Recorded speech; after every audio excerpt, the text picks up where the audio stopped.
Hey guys, welcome back to another episode of League of Builds, the series based around new and different ways to play champions that are fun and sometimes even viable. I'll go over the build, how the build will change your playstyle, what you gain or lose by going this build, and finally, whether I think it's better or worse than traditional builds.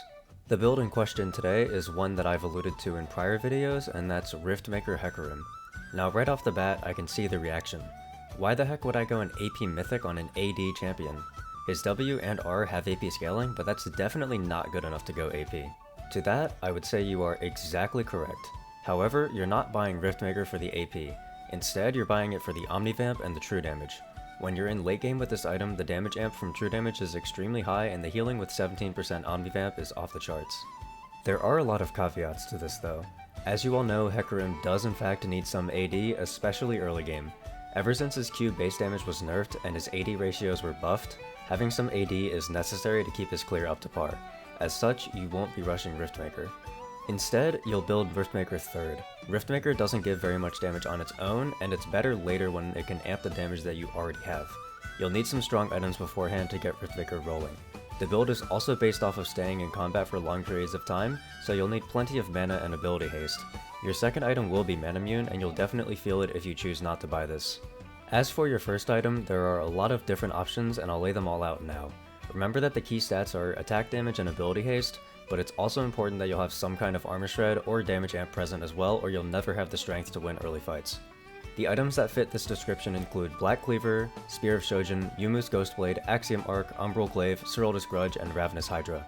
Right off the bat though, a few of these options can be eliminated. Spear of Shojin is usually a pretty solid item on Hecarim, but it scales off of bonus AD, which Riftmaker doesn't have, meaning you'll never actually get the full value out of the item. The attack damage you get from Shojin also doesn't even give it enough ability haste to outdo Black Cleaver's base 30. Umbral Glaive might seem like an enticing option due to how cheap it is, but the issue is that you need some items that can pack a powerful punch before getting Riftmaker, and the stats on Glaive just aren't high enough. Serylda's is strong with 30% armor pen, but getting only 45 attack damage for the cost just isn't worth it, especially if there's no health on the item either. Ravenous Hydra has similar issues where the cost is too high for there to be 0 armor shred or lethality. This leaves your options for the item rush as Black Cleaver, Ghostblade, and Axiom Arc. There are pros and cons to each of these items as well. The obvious choice for a rush is Black Cleaver, especially after the most recent buffs that it got. With 50 attack damage, 30 ability haste, 400 health, and armor shred up to 30%, it seems like the perfect Hecarim item, and it is. The main issue is that it does take a while to ramp up, and it definitely feels better to build Black Cleaver later on. Ghostblade and Axiom Arc do supply this firepower early, with both items having 18 lethality and building from Serrated Dirk, a very strong early item, but of course they have no health to keep you tanky. Ghostblade comes with 15 ability haste and a movement speed passive and active that will get you moving around the map quickly in order to snowball. Movement speed is always welcome in Hecarim. On the flip side, Axiom Arc grants 25 ability haste and a 20% refund on your ult on takedown. This is actually a lot better than it sounds on Hecarim, who has a whopping 140 second cooldown on ult for rank 1. In terms of ults you could want Axiom Arc for, Hecarim is right up there. I personally take Axiom Arc as my rush with this build due to how fast you can snowball, but any of the 3 options are great. As mentioned before, you'll then go Manamune into Riftmaker, finishing off with Black Cleaver if you didn't build it already, and Ravenous Hydra as your last item. You'll also be taking Ionian Boots for the ability haste, but you can sell the boots for Ghostblade as your 6th item if you didn't rush that. One way or the other, these 6 items will be the items you rotate between when you're playing this build. You'll have well over 500 attack damage in fights, meaning that your Q will be healing you a crazy amount for each target hit on less than a 1 second cooldown. A triple stacked Q easily does over 500 damage with those items, so even with the AoE Omnivamp reduction, you're still healing more than 30 health per enemy hit per Q, which is quite a lot of healing.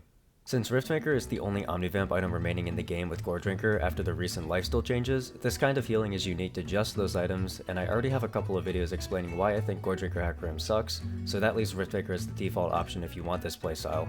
Of course, this doesn't mean there aren't any downsides. For starters, you'll find yourself more useless than usual if you're behind. If you don't have the damage output to kill someone, slapping an AP item on top of it isn't exactly going to help you out. However, this issue isn't the worst thing in the world since you are building it 3rd. If you find yourself in a situation where you can't kill without another AD item, you can always just default to one of the lethality mythics, or even a tankier mythic if you're just looking to provide utility at that point. In fact, it's better to think of Riftmaker less as a core item and more as an option. Build it if it's a good item for the game, and pivot away from it if it's not. Even your rune page helps out with this, since any common phase rush page will work out. So then that begs the question, is Riftmaker Hecarim better than normal Hecarim builds? Usually I give a yes or no answer here, but this time it's actually a trick question. Riftmaker is really good into enemy comps where you know the fights will last a long time, like for example against lower damage comps with lots of heals, shields, or tanks. Since you don't build it until 3rd item, and the other items that you build are already core Hecarim items, you'll never actually be forced to buy this unless it's a really good option. In that sense, yes, Riftmaker Hecarim is best in slot against some team comps, but no, it will not be the best mythic item you can go in the majority of your games. Just keep it on the back burner as an option until you see the right angle to go for it. That's gonna be all from me. Hopefully you have some fun omni-vamping off targets on the Rift. I stream on Twitch sometimes and also have a Discord server, links to both will be in the description. I also have a Ko-fi page and any donations are much appreciated. Bye!